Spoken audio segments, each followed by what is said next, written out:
Have you ever thought of taking a break in your life? You know, sometimes breaks, pauses, they're seen as weaknesses. Even a part of me thinks that a break is a symptom of weak, while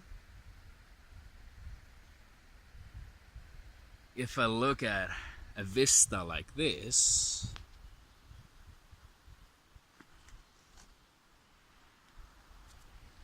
how could have I appreciated something like that without taking a pause? I mean, I could have, passing by, would have said, maybe stop a couple of seconds and cool. But I breathe in some peace when I take a pause. There's nothing wrong in taking a pause, absolutely. Might seem obvious, but at least a part of you, if you live in Western society, thinks that taking a break is a symptom of weakness. I don't feel weak. You look weak?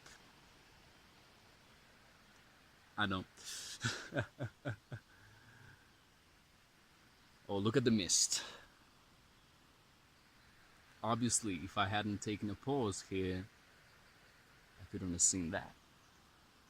That phase of mist. Well, hope you're taking some pauses, some breaks in your life. To breathe, sit down under a tree, and consider, maybe reconsider, or just meditate. So I'm gonna enjoy my break, my pause. Have a great day.